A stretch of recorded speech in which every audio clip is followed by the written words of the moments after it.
প্রিয় দর্শক, আপনার সুস্বাস্থ্য অনুষ্ঠানে আপনাদের সবাইকে আমন্ত্রণ জানাচ্ছি। আজকে একটু ভিন্নভাবে আমরা অনুষ্ঠানটা সাজিয়েছি। বিশ্ব টিবি দিবস উপলক্ষে আজকে আমরা গোল টেবিলে বসেছি। দেশ বরেণ্য চিকিৎসকরা আজকে যোগদান করেছেন এই গোল টেবিল আলোচনায়। আপনাদের সবাইকে স্বাগত। টিবিদের এইবারের যে প্রতিপাদ্য বিষয়, উই ক্যান এন্ড টিবি। আসলেই কিন্তু সময়ের দাবি। আমরা চাই টিবি বন্ধ করতে, এবং টিবি যাতে ছড়াতে না পারে সেই জন্য আমাদের রুটে কাজ করতে হবে। এই বিষয়গুলো আমরা আজকে আলোচনা করব। আমি শুরুতেই chest and heart association of বাংলাদেশের মহাসচিব ডাক্তার গোলাম সারোয়ার লিয়াকত হোসেন ভুইয়াকে জানতে চাইব যে আসলে যে ওয়ার্ল্ড টিবি ডে প্রতি বছর পালিত হচ্ছে কেন, এবারের প্রতিবদ্ধ বিষয় কি, বা চেস্ট অ্যান্ড হার্ট অ্যাসোসিয়েশনের ভাবনা কি। আজ বিশ্ব যক্ষ্মা দিবস বা ওয়ার্ল্ড টিবি ডে।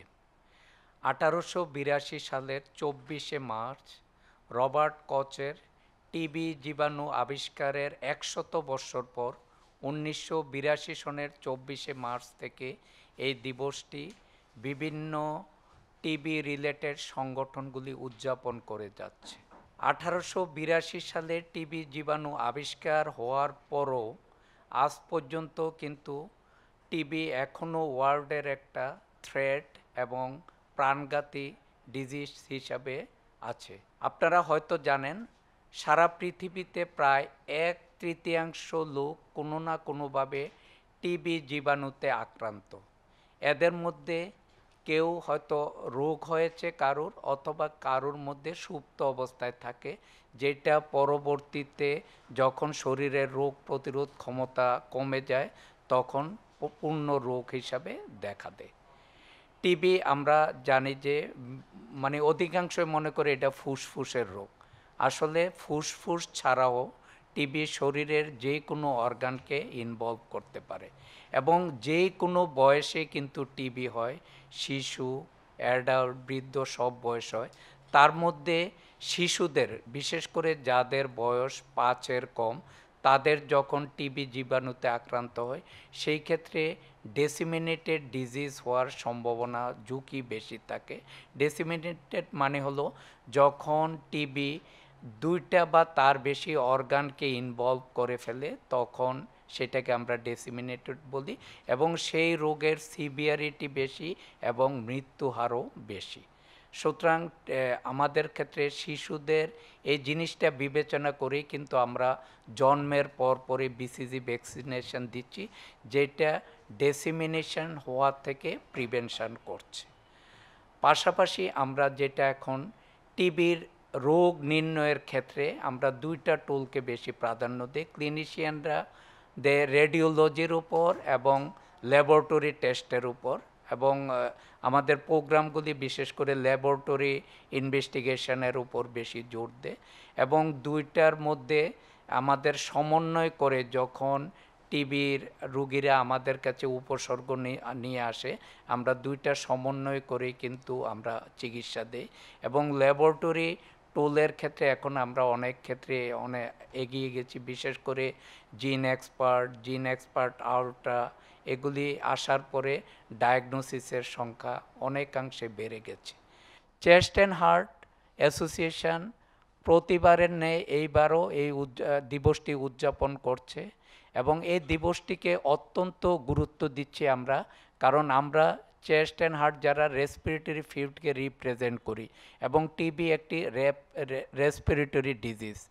সেই জন্যে আমরা চেস্ট অ্যান্ড হার্ট এবার মনে করেছি আমরা যারা ক্লিনিশিয়ান, প্রোগ্রামে যারা আছে, তারপরে বিভিন্ন এনজিও, বেসরকারি সবাইকে নিয়ে আমরা যদি সম্মিলিতভাবে আমরা উদ্যোগ নেই এবং এই জিনিসটা সচেতনতা তৈরি করি যে আমাদের যে টার্গেট আছে, মানে এন্ডিং টিবি, যেটার উপর আমাদের বাই 2030, এটার আমরা সচেতনতা বৃদ্ধি করলে, সম্মিলিত কাজ করলে টিবির ক্ষেত্রে আমরা আরও অধিক সাফল্য নিয়ে আসতে পারবো। জাতীয় বক্ষব্যাধি ইনস্টিটিউট ও হাসপাতালের সম্মানিত পরিচালক অধ্যাপক ডাক্তার মোহাম্মদ দেলাওয়ার হোসেন স্যার, আপনার কাছে জানতে চাইবো, এই যে বক্ষব্যাধি হসপিটাল, এটা একটা টারশারি লেভেলের টিবি হসপিটাল। এখানে কিন্তু এমডিআর, টিবি এবং নর্মাল টিবি সবই আছে এখানে। তো আপনার এই হসপিটালের আমরা টিবি নির্মূলে কিভাবে কাজ করছি সেই বিষয়টি আপনাকে জানতে চাই। আপনারা জানেন যক্ষ্মা পৃথিবীর জটিল রোগগুলোর মধ্যে একটা। সারা পৃথিবীতে প্রতি বছর প্রায় 10 মিলিয়ন রোগী টিবি ডায়াগনোসিস হয়, তার মধ্যে 1.5 মিলিয়ন ডেথ। আর আমাদের দেশে প্রতি 221 জন প্রতি লাখ লোকের মধ্যে আক্রান্ত হয় এবং প্রতি লাখে প্রায় 24 জন লোক মৃত্যুবরণ করে। বক্ষব্যাধি হাসপাতাল is the central point for tuberculosis management, detection, treatment. সারা বাংলাদেশ থেকে জটিল রোগগুলা বক্ষব্যাধি হাসপাতালে রেফারেল হয়। যেখানে কোথাও কোথাও ডায়াগনোসিস হয় না বা হওয়ার সুযোগ নাই, সেগুলো বক্ষব্যাধিতে আসে, সেগুলো আমরা ডায়াগনোসিস করি এবং চিকিৎসা দিই। আপনারা জানেন আমাদের এখানে ন্যাশনাল টিউবারকুলোসিস রেফারেল ল্যাবরেটরি আছে। এরা বাংলাদেশের মধ্যে একমাত্র ল্যাবরেটরি যেখানে টিউবারকুলোসিস আমরা জিন এক্সপার্ট বা অন্য কোনো পরীক্ষাগুলোতে আমাদের কোনো কনফিউশন থাকে, সেখানে কালচারের জন্য এই ল্যাবরেটরিতে পাঠানো হয়। এই ল্যাবরেটরিতে ডিটেকশন হওয়া এবং মোটামুটি কনফার্ম যে তার টিউবারকুলোসিস আছে, যেগুলো আমরা বাইরে করতে পারি না সেগুলো আমরা এই এনটিআরএলে করতে পারি। কিছু এক্সট্রা পালমোনারি টিউবারকুলোসিস আছে, যেমন মেনিনজিয়াল টিউবারকুলোসিস, অ্যাড্রিনাল টিউবারকুলোসিস, তারপরে পেরিকার্ডিয়াল টিউবারকুলোসিস, যেগুলা জটিল ফর্ম অফ টিবি বা যক্ষ্মা, যেগুলা ম্যানেজমেন্ট করো দুষ্কর এবং ডায়াগনোসিস করো দুষ্কর। সেগুলো আমরা এখানে ডায়াগনোসিস করি, ডিটেকশন করি, ট্রিটমেন্ট দেই। বক্ষব্যাধি হাসপাতাল সারা পৃথিবীর থেকে রেফারেল কেসগুলো ম্যানেজ করি এবং এখানে ডিটেকশন তো হয়, সাথে সাথে ট্রিটমেন্টও দিই আমরা। আরেকটা হলো জটিল ফর্ম অফ টিউবারকুলোসিস বা যক্ষ্মা রোগ, সেটা হচ্ছে এমডিআর টিবি বলি। এই এমডিআর টিবি আমাদের এখানে দুটা ওয়ার্ড আছে, একটা মেল একটা ফিমেল। আপনারা জানেন এমডিআর টিবির ওষুধগুলো একটু টক্সিক, খাইলে কিছু অ্যাডভার্স হয়, রুগীরা সাধারণত খেতে পারে না, খেতে চায় না। এই জন্য আমরা কিছু কিছু রুগীকে ভর্তি রেখে হয়তো কয়েক মাসও ভর্তি থাকতে হয় এবং সুপারভাইজ ট্রিটমেন্ট দেয়, সিস্টাররা নিজেরা খাওয়ায় দেয়। তো আমি মনে করি যে বক্ষব্যাধি হাসপাতাল should be the central point for chest disease and also the tuberculosis. ডাক্তার মোহাম্মদ জাহাঙ্গীর কবির, তিনি program manager TB, national TB control program, স্বাস্থ্য অধিদপ্তর। আপনার কাছে আমি জানতে চাই যে আসলে আমরা যেমনটি বলছিলাম যে টিবি রোগীর সংখ্যা বেড়েই চলেছে, বাংলাদেশে আমাদের টিবির অবস্থান কেমন এবং পাশাপাশি বৈশ্বিক অবস্থান কীরকম, এনটিপি এ ব্যাপারে কি করছেন? বৈশ্বিক পরিস্থিতি যদি আমরা চিন্তা করি, যে বৈশ্বিক পরিস্থিতি মিশ্র প্রোগ্রেস রয়েছে। আমরা সম্প্রতি WHO কর্তৃক প্রকাশিত ওয়ার্ল্ড টিবি রিপোর্ট অনুসারে দেখতে পাই যে আমাদের টিবির যে এস্টিমেটেড কেসের সংখ্যা বেড়েছে কিন্তু মৃত্যুর সংখ্যা কমেছে। আমরা যদি দেখি যে 2021 সালে যেখানে আমাদের রোগীর সংখ্যা ছিল 10.4 মিলিয়ন, 2022 সালে সেটা বেড়ে দাঁড়িয়েছে 10.7 মিলিয়ন এবং 2023 সালে আমরা দেখতে পাচ্ছি 10.8 মিলিয়ন রোগীর সংখ্যা বেড়েছে গোটা বিশ্বব্যাপী। আবার একইভাবে যদি আমরা দেখি যে মৃত্যুর সংখ্যা 2021 সালে ছিল 1.4 মিলিয়ন লোক টিবিজনিত কারণে মৃত্যু হয়েছে, 2022 সালে 1.32 মিলিয়ন লোক মৃত্যু হয়েছে, আবার 23 সালে সেটা কমে 1.25 মিলিয়ন রোগী এই যক্ষ্মাজনিত কারণে মৃত্যু হয়েছে। তাহলে আমরা দেখতে পাচ্ছি যে বিশ্বে যেমন এস্টিমেটেড কেসের সংখ্যা বৃদ্ধি পেয়েছে, মৃত্যুর সংখ্যাটা কমেছে। একইভাবে আমরা যদি সাউথ ইস্ট এশিয়াতে আমরা দেখি, আমাদের সাউথ ইস্ট এশিয়া রিজিয়নে আমরা দেখব যে আমাদের টোটাল রোগীর সংখ্যা 4.9 মিলিয়ন আমাদের যক্ষ্মা রোগী হয়েছে, যেটা আমাদের গোটার বিশ্বব্যাপী প্রায় 22.7% রোগীর অংশ এই আমাদের সাউথ ইস্ট এশিয়ার রয়েছে। এখন আমরা যদি বাংলাদেশের ক্ষেত্রে তাকাই, যে আমরা যদি টপ 8 কান্ট্রি দেখি, যে গ্লোবাল রিপোর্ট অনুসারে যে 8টা দেশের মধ্যে বাংলাদেশ এখন 7ম অবস্থায় রয়েছে, যে যারা সবচেয়ে বেশি রোগী। এবং এই টপ 8 কান্ট্রির মধ্যে দেখা 2/3 গ্লোবালে যে টিবি রোগী, তার 2/3 রোগী কিন্তু এই 8টা দেশের মধ্যে রয়েছে এবং সেখানে বাংলাদেশের কন্ট্রিবিউশন 3.5%। মানে এই জন্যই বাংলাদেশকে যে 30 হাই বার্ডেন কান্ট্রির মধ্যে অন্যতম দেশ হিসাবে স্বীকৃত পেয়েছে বাংলাদেশ টিবির রোগীর ক্ষেত্রে। আমাদের যে 2023 সালের রিপোর্ট অনুসারে দেখি যে আমাদের এস্টিমেটেড কেস রয়েছে 3,79,000, সেখানে আমরা 82% কেসকে আমরা টিবি রোগীকে শনাক্ত করতে পেরেছি এবং আমাদের টিবির আওতায় আনতে পেরেছি। গোটা বিশ্বব্যাপী যেমন মিসিং মিলিয়ন্স রয়েছে, বাংলাদেশেও কিন্তু এখনও 18% রোগী মিসিং রয়েছে। সেই রোগীগুলোকে টিবির চিকিৎসার আওতায় নিয়ে আসার জন্য, টিবি ব্যবস্থাপনায় আনার জন্য জাতীয় যক্ষ্মা নিয়ন্ত্রণ কর্মসূচি স্বাস্থ্য মন্ত্রণালয় এবং স্বাস্থ্য অধিদপ্তরের অধীনে কাজ করে চলেছে। আমরা ইতিমধ্যেই আপনারা জানেন যে বাংলাদেশে এই যক্ষ্মা শনাক্তকরণে নির্ণয়ের জন্য আধুনিকতম একদম আধুনিক যে যন্ত্র সে আমরা ব্যবহার শুরু করেছি। আমাদের প্রত্যন্ত অঞ্চলে গোটা দেশব্যাপী যে মলিকুলার ডায়াগনস্টিক টুলস, যেটা WHO সবসময় স্বীকৃত একটি নির্ণয়ের পদ্ধতি, সেটা কিন্তু আমাদের তৃণমূল পর্যায়ে আমাদের ব্যবস্থাপনা রয়েছে। আমরা যেটা হার্ড টু রিচ এরিয়া রয়েছে, যেখানে পাহাড়ি অঞ্চল রয়েছে, যেখানে নদী ভাঙন এরা রয়েছে, সেখানেও আমাদের মলিকুলার ডায়াগনস্টিক টুলস ব্যবহার, টুনাট পদ্ধতি আমরা ব্যবহার করছি। যে জিনেসপার্ট প্রথমে আমরা যে কার্টিজ ব্যবহার করতাম, এখন আমরা extra cartridge, ultra cartridge use করছি, যার ফলে আমাদের শুধুমাত্র ফুসফুসীয় যক্ষা নয়, যে এক্সট্রা পালমোনারি টিবিও আমরা শনাক্ত করতে সক্ষম হচ্ছি। এছাড়াও আপনারা জেনে খুশি হবেন যে আমাদের যে যক্ষা নির্ণয় স্ক্রিনিং পদ্ধতি, এর জন্য আমরা আলট্রা পোর্টেবল এক্সরে, যেটা AI supported, artificial intelligence supported x-ray আমরা দিয়ে স্ক্রিনিং পদ্ধতি চালু করেছি, স্কেল আপ করেছে গোটা দেশব্যাপী, যেটাতে আমার তৃণমূল পর্যায়ে আমরা ক্যাম্প আয়োজন করে এই এক্সরে দিয়ে যে অটোমেটেড আপনার যে স্কোরিং সিস্টেমে তাদের স্ক্রিনিং করছি এবং তাদেরকে পরে মলিকুলার ডায়াগনোসিস টুলসের মধ্যে কনফার্ম ডায়াগনোসিস করে তাদেরকে চিকিৎসা হতে আনছি। MDR রোগীর কথা যে বলি, মাল্টি ড্রাগ রেজিস্ট্যান্ট রোগী, এগুলোও কিন্তু আমাদের জিনেসপার্টের মধ্যে শনাক্ত হচ্ছে। এবং আপনারা জেনে খুশি হবেন যে আমাদের বাংলাদেশে উদ্ভাবিত রেজিম, যে 6 মাস যে আগে ছিল, দীর্ঘমেয়াদী একটি রেজিমেন্ট ছিল এবং সেটাতে হাসপাতালে ভর্তি হয়ে রোগীকে চিকিৎসা দিতে হতো। এই MDR রোগীর ক্ষেত্রে আমরা রোগীকে বাড়িতে বসে বাংলাদেশে উদ্ভাবিত শর্ট রেজিমেন্ট দিয়ে 6 মাসের দিয়ে চিকিৎসা করছি এবং সাফল্যের হার আমরা 74% মাল্টি ড্রাগ রেজিস্ট্যান্ট রোগীকে আমরা চিকিৎসায় সাফল্য আনতে পারছি। এবং আমাদের টোটাল যে যক্ষা রোগী, যে ড্রাগ সেন্সিটিভ রোগী যেটা বলি আমরাকে, এদের কিন্তু আমাদের চিকিৎসার সাফল্যের হার 95%।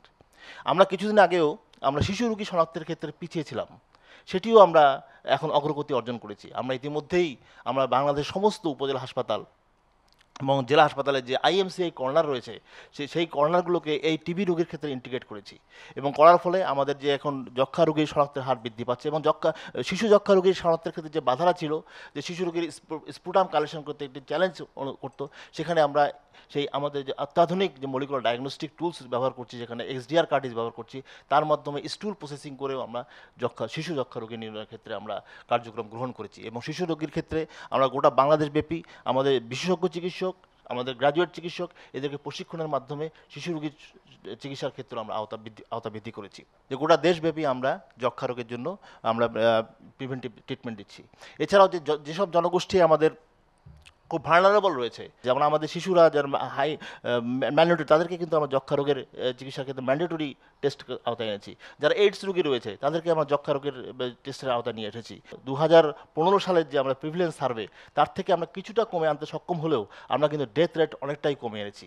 যেটা 2015 সালে 66,000 মানুষ যক্ষা রোগের জন্য মারা যেত, সেটা কিন্তু 2023 সালে এসে 45-এ আমরা নামিয়ে আনতে সক্ষম হয়েছি। এবং সরকারি এবং বেসরকারি প্রতিষ্ঠানের মাধ্যমে আমাদের যে সচেতনতামূলক কার্যক্রম, গণসচেতনতামূলক কার্যক্রমের মাধ্যমে যক্ষা রোগের শনাক্তের হার আমরা দ্রুত শনাক্তের হার আমরা বৃদ্ধি করেছি। আমাদের NTPর প্রধান লক্ষ্যই হচ্ছে দ্রুত যক্ষা রোগের নিয়ন্ত্রণ, যক্ষা শনাক্তকরণ, তাকে দ্রুত চিকিৎসার আওতায় নিয়ে আসা এবং যক্ষাজনিত মৃত্যুর হার কমানো এবং সংক্রমণের হার কমানো, এই লক্ষ্যেই কিন্তু আমাদের কার্যক্রম অব্যাহত রয়েছে। Doctor Rupali Shishir Banu, national program coordinator, NTP, স্বাস্থ্য অধিদপ্তর। রোগী নির্ণয় করতে পেরেছি, মৃত্যুর হার কিন্তু কমেছে। তার মানে কি? তার মানে আমাদের ট্রিটমেন্টের কার্যকারিতা আসছে। এখন আমরা যদি বলি যে 2 NTB বাই 2030, সেক্ষেত্রে আমাদের বাংলাদেশের সম্ভাবনা এবং অন্তরায় কি কি, বা আপনাদের ভবিষ্যৎ পরিকল্পনা কি? ওয়ার্ল্ড NTB স্ট্র্যাটেজির আলোকে বাংলাদেশও বিশ্বের অন্যান্য দেশের মতো NTB 2030 সালের মধ্যে যক্ষ্মা নির্মূল করার জন্য বাংলাদেশ অঙ্গীকারবদ্ধ। এবং এই অঙ্গীকারের প্রতিফলন আমরা দেখি আমাদের যে ন্যাশনাল স্ট্র্যাটেজিক প্ল্যানে আমাদের ওই লক্ষ্যমাত্রাগুলোকে অ্যাডপ্ট করা হয়েছে কান্ট্রি লেভেলে, কান্ট্রির মতো করে। এবং আমাদের যে health nutrition population sector policy, এটার মধ্যে টিবি, লেপ্রোসি এবং ASP, এই যে অপারেশনাল প্ল্যানের আওতায় যক্ষা একটা গুরুত্বপূর্ণ কর্মসূচি হিসেবে সরকার অংশগ্রহণ করে। এটা আমাদের যে ওভারঅল হেলথ সিস্টেমের সাথে সমন্বিতভাবে টিবি কার্যক্রমটা সেন্ট্রাল থেকে মাঠ পর্যায় পর্যন্ত বাস্তবায়ন হচ্ছে। এইটার মধ্য দিয়ে আমরা দেখতে পাই যে এই ইনফ্রাস্ট্রাকচার, এই কমিটমেন্ট, এটাই আমাদের একটা মানে NTBর জন্য একটা বড় সম্ভাবনা আমাদের দিয়েছে। আমরা আরও কমিটমেন্ট আমরা দেখতে চাই যে যক্ষা একটা ম্যান্ডেটরি নোটিফায়েবল ডিজিজ হিসেবে সরকার 2014 সালে একটা গেজেট প্রকাশ করে, যেন আমরা যক্ষাগুলোকে শনাক্ত করতে পারি। এবং সম্ভাবনার আরেকটা বড় যেটা হচ্ছে আমরা গ্লোবালি ডিমান্ড করি, Bangladesh TB control program it's a world class. আমাদের যে সরকার, GO NGO, public private partnership, এটা একটা ইউনিক মডেল। সরকার এবং আমাদের ব্র্যাক সহ অন্যান্য অংশীদারি বাস্তবায়নকারী সংস্থার সাথে যে কাজটা করছে, এটা আমরা গ্লোবালি আমরা প্রশংসিত হয়েছি। টিবিকে শনাক্ত করছি বিভিন্ন টুলস অ্যাপ্লাই করে, এবং টোটাল টিবি কন্ট্রোল প্রোগ্রামটা সার্ভালেন্সের মাধ্যমে, মনিটরিং সিস্টেম সবই অনলাইন রেকর্ডিং রিপোর্টিংয়ে চলে এসছে। এগুলো বিশ্বের সাথে যুগোপযোগী যক্ষ্মা কার্যক্রম নিয়ে আমরা এগিয়ে যেতে পারবো। আমরা যদি বলি আমাদের ভবিষ্যৎ পরিকল্পনা কি, যেহেতু আমাদের বাংলাদেশ আস্তে আস্তে ডোনার ফান্ডিং কমে যাচ্ছে, আমরা দেখছি সামনের দিকে আমরা কিভাবে সাস্টেনেবল একটা মডেল করার জন্য আমরা তৈরি হচ্ছি। ডোমেস্টিক ফান্ডিং বাড়ানোর জন্য আমরা অ্যাডভোকেসি করছি, সাথে আমরা যে রেজিলিয়েন্ট এবং ইন্টিগ্রেটেড, কীভাবে হেলথ সিস্টেম সাথে টিবিটাকে আরেকটু ইন্টিগ্রেটেড করা যায়, সেই মডেলটাকে আমরা সামনের কর্মসূচিতে আমরা প্রণয়ন করার চেষ্টা করছি। এবং আমাদের এই কর্মসূচির মধ্য দিয়ে আমরা মনে করছি যে multi sectoral accountability framework, health একাই পারবে না, সোশ্যাল ওয়েলফেয়ার সহ ইউনিভার্সাল হেলথ কাভারেজের আওতায় নিয়ে যেন টিবিটাকে আমরা অন্যান্য ডিজিজের সাথে বাংলাদেশকে এগিয়ে নিয়ে যেতে পারি টিবির জন্য, সেই লক্ষ্যমাত্রা আমরা এগিয়ে যাচ্ছি।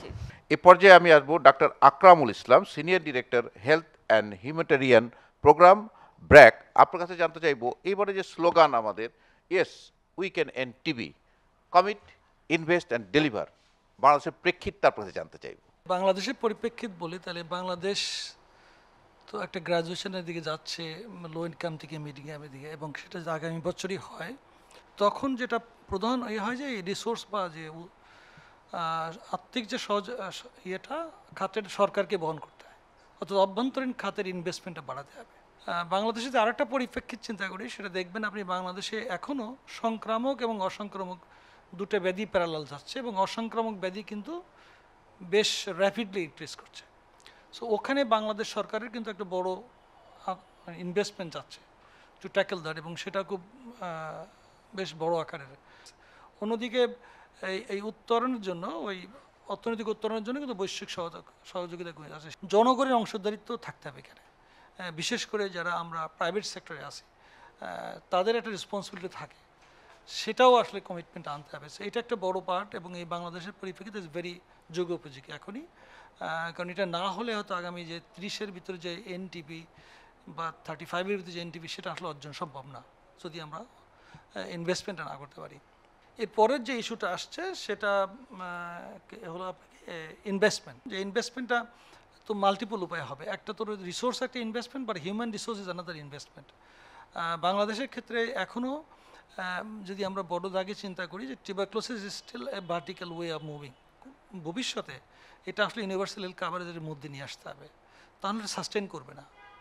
এবং যে সাস্টেনেবল আমরা হেলথ সিস্টেম যদি আমরা করতে চাই, তাহলে ওই ফ্রেমের ভিতরে নিয়ে এসেই এটাকে universal coverage to TB care করতে হবে, যেখানে ডায়াগনোসিস এবং ট্রিটমেন্ট ফ্রি থাকবে, সবার জন্যই থাকবে, অন্য অন্য প্যারামিটার্সের মতনই প্রাইমারি হেলথ কেয়ার যত কম্পোনেন্ট আছে। তো সেটা এখানে আমাদের একটা বড় ইনভেস্টমেন্ট লাগবে। রিসোর্সের পাশাপাশি human resource capital, infrastructure building যেগুলো আমাদের লাগবে গ্রামীণ পর্যায়ে, বিশেষ করে কমিউনিটি ক্লিনিক থেকে শুরু করে উপজেলা এবং ডিস্ট্রিক্ট পর্যায়ে, এবং যেটা আপনার অন্য বক্তারা বলছিলেন যে বক্ষব্যাধি হসপিটাল বা ক্লিনিকগুলো, সো এটা কিন্তু আসলে অনেক ইনভেস্টমেন্ট এখানেও লাগবে। Infrastructure, human resource, capacity building, নতুন নতুন ইকুইপমেন্ট আসছে, সেটাও কিন্তু আসলে নিয়ে আসতে হবে।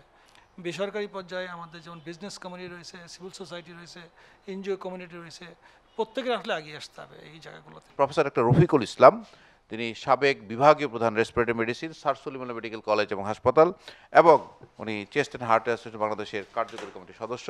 প্রফেসর ডক্টর রফিকুল ইসলাম, আপনাকে জানতে চাইবো আসলে লক্ষণগুলো আসলে। আমি মোটা দাগে যদি ভাগ করি টিবিকে, যে primary TB and post primary এবং এক্সট্রা পালমোনারি। তো প্রাইমারি টিবি যেটা, এটাতে খুব উইদিন 3 to 6 উইক্সের মধ্যে একটা লক্ষণ দেখা যায়, একটা সেলফ লিমিটেড একটা ইনলেস বা ফ্লু-লাইক ইনলেস, এবং উইদিন 6 মান্থ এটা ডিজেবল করে দেয়। Most of the TV post primary টিভিতে যে এই লক্ষণগুলো আছে, সেটা প্রাথমিক লক্ষণ হলো কিছু আছে রেসপিরেটরি লক্ষণ, আর কিছু আছে এই সাধারণ লক্ষণ, ক্ষুধামন্দা, ওজন কমে যাওয়া, হ্যাঁ, জ্বর ভাব, বা রাত্রিবেলায় শরীর ঘামা, যেটা আমরা নাইট সোয়েট বলি আর কি, এটা সাধারণ লক্ষণ আর কি। আর রেসপিরেটরি প্রবলেম যেটা মধ্যে কফ, এই কফের মধ্যে কফ উইদাউট প্রোডাকশন, স্পুটাম প্রোডাকশন হতে পারে, উইথ স্পুটাম প্রোডাকশন হতে পারে। হিমাপটাইসিস একটা গুরুত্বপূর্ণ একটা কফের সাথে রক্ত যাওয়া, যেটা আমরা অ্যালার্মিং সাইন বলি আর কি। দেখা যায় যে এই কফের সাথে রক্ত যাওয়াটা এটা অনেকে খুব সিরিয়াসভাবে দেখে, অনেকে আবার ইগনোরও করে। আমি মনে করি এটা একটা খুব, আমি বিশেষ করে যক্ষা রোগীর জন্য এটা একটা আশীর্বাদ। যদি এটা আপনি অনেকে দেখা যায় ইগনোর করে বা থাকে না, এই রক্ত আসার পরে সে সচেতন হয়ে যাবে, না এখন জরুরি চিকিৎসা নেওয়া দরকার এবং ডাক্তার শরণাপন্ন হওয়া দরকার। প্লুরাইটিক চেস্ট পেইন, অনেক সময় দেখা যায় চেস্ট, এই টিবি রোগের একটি আছে যেটা এক্সট্রা পালমোনারি প্লুরালিফেশন হয়, ওখানে প্লুরাইটিক চেস্ট পেইন হতে পারে, ডিসনিয়া, শ্বাসকষ্ট হতে পারে। যদি টিবিটা বেশি এক্সপেন্সিভ হয়ে যায়, বাইলেটারাল দিকে লাং ইনভলভমেন্ট হয়ে যায়, সেখানে শ্বাসকষ্ট হতে পারে। এটা হলো পালমোনারি টিবি বা পোস্ট প্রাইমারি টিবির লক্ষণসমূহ। প্ল্যান টিবি বা টিউবারকুলার এন্ডেটিস মোস্ট কমনলি হয় সার্ভাইকাল এবং হাইলার লিম্ফ নোড।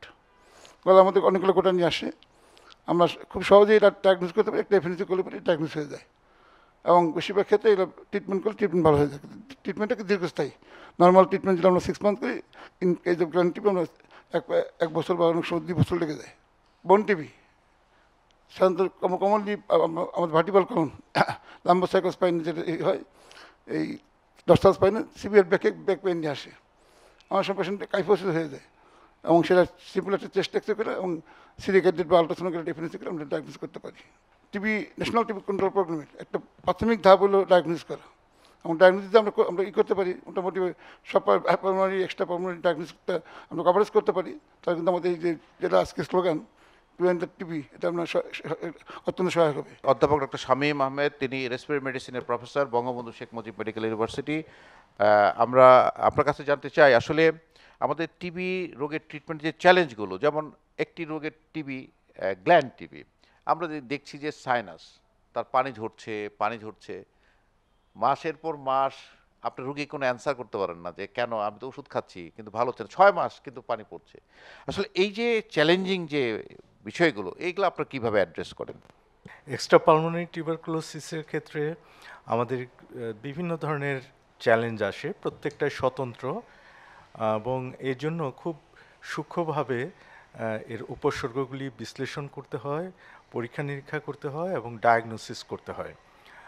তো টিউবারকুলোসিস আসলে এমন একটা রোগ যেটা শরীরের বিভিন্ন জায়গায় বিভিন্ন অর্গানকে ইনভলভ করতে পারে এবং একটা কথা বলা হয়, tuberculosis can mimic every disease except true pregnancy. অর্থাৎ টিবি রোগী প্রেগনেন্সির মতো উপসর্গ নিয়েও কিন্তু আসতে পারে। তো প্রথমে যেটা করতে হবে সেটা হচ্ছে মেটিকুলাসলি হিস্ট্রি নিয়ে তারপরে ইনভেস্টিগেশন করে আমাকে ডায়াগনোসিসে পৌঁছতে হবে। আমরা দেখি যে নোকার্ডিওসিস, অ্যাক্টিনোমাইকোসিস এরকম আরেকটা সমস্যা, এবং অনেক সময় দেখা যায় যে এনটিএম, নন টিউবারকুলার মাইক্রোব্যাকটেরিয়া, সেটা টিউবারকুলোসিসের মতোই কিন্তু একটু ভিন্ন ধরনের। সুতরাং আমরা যদি পরীক্ষা নিরীক্ষা না করে একদম 100% শিওর হই এবং প্রচলিত যে ওষুধ সেটাই যদি ব্যবহার করি, তাহলে অনেক সময় আমরা সফল নাও হতে পারি। আরেকটা জিনিস হচ্ছে, এইসব ক্ষেত্রে স্পেশাল কিছু ওষুধ ডিউরেশন, কতদিন আমরা ওষুধটা দিব সেটা অনেক দিন করতে হয়। এবং এক্সট্রা পালমোনারি টিউবারকুলোসিসের ক্ষেত্রে আরেকটা জিনিস হয় যে কিছু কিছু ক্ষেত্রে আমাদের স্টিরয়েড, যেটা ফুসফুসের টিবিতে আমরা সাধারণত ব্যবহার করি না, স্টিরয়েড টিউবারকুলোসিসের ক্ষেত্রে এক্সট্রা পালমোনারি আমার যেরকম সন্দেহ করতে হবে, হাই ইন্ডেক্স অফ সাসপিশন, যে এটা আদৌ টিউবারকুলোসিস কিনা, অথবা যে রোগের কোনো ক্লু আমি পাচ্ছি না, সেইখানে কিছু কিছু ক্ষেত্রে দেখা যায় আমরা এম্পিরিক্যাল টিবির ওষুধও দিয়ে দেই, যদিও এটা ম্যান টু ম্যান ভ্যারি করে, বাট আমরা প্রাতিষ্ঠানিকভাবে কিন্তু এটা করি। পারিক্স অফ আননোন অরিজিন, জ্বর হচ্ছে, কোনো ক্লু পাচ্ছি না, আমরা টিবির ওষুধ একটা দিয়ে তারপর দেখি যে আসলে ওনার রেসপন্সগুলি কীরকম হয়। তো টিউবারকুলোসিস আসলে চ্যালেঞ্জিং। এক্সট্রা পালমোনারি টিউবারকুলোসিস সবসময় মাথায় রাখতে হবে এবং খুব সূক্ষ্মভাবে পরীক্ষা নিরীক্ষা করে রোগটা ধরে এবং যথাযথ চিকিৎসা যদি দেয় এবং অ্যাডজাঙ্ক থেরাপি, স্টিরয়েড অথবা সার্জারি, এগুলি যদি আমরা ব্যবহার করি, তাহলে দেখা যায় রোগীকে আমরা একটা পর্যায় পর্যন্ত নিয়ে আসতে পারি এবং রোগী ভালো হয়ে যান। অধ্যাপক ডাক্তার মনির হোসেন, তিনি পেডিয়াট্রিক মেডিসিনের হেড অফ দ্য ডিপার্টমেন্ট এবং কোর্স কোঅর্ডিনেটর শিশু হাসপাতাল ঢাকা। স্যারের কাছে আমি জানতে চাইবো যে আসলে শিশুদের টিবির অবস্থান কি বা এটা কিভাবে আপনারা মোকাবেলা করছেন। সত্যিকার অর্থে যেটা যে ফর এ লং রান আমরা অনেক দিন ধরেই আসলে এই যে how to diagnosis the childhood TB, এটা আমরা বিভিন্ন স্কোরিং সিস্টেম করে আমরা প্রথম দিকে চেষ্টা করেছি যে এইভাবে আমরা স্কোরিং সিস্টেম করে করি। অ্যাজ সবচেয়ে বড় প্রবলেম যেটা সেটা হলো যে একটা ছোট বাচ্চা যে দুটো 5 বছর পর্যন্ত যদি হয় সে তো স্পুটাম দিতেই পারে না, আর একটু হয়তো বড় হলে সে স্পুটাম দিতে পারে হয়তো। স্পুটাম আমরা চেষ্টা করি ইনডিউস করে বের করে নিয়ে আসার জন্য। এখানে সবচেয়ে বেশি ইম্পর্টেন্ট যেটা সেটা হলো ক্লিনিশিয়ানের সন্দেহটা সবচেয়ে বেশি গুরুত্বপূর্ণ। সেখানে যদি আমরা দেখি যে জ্বর, আসলে এটাকে আমরা নন রেসপন্স টু থেরাপি বলি, অনেক সময় যে 14 দিন জ্বর আসলে ইট ইজ নট রেসপন্ডিং।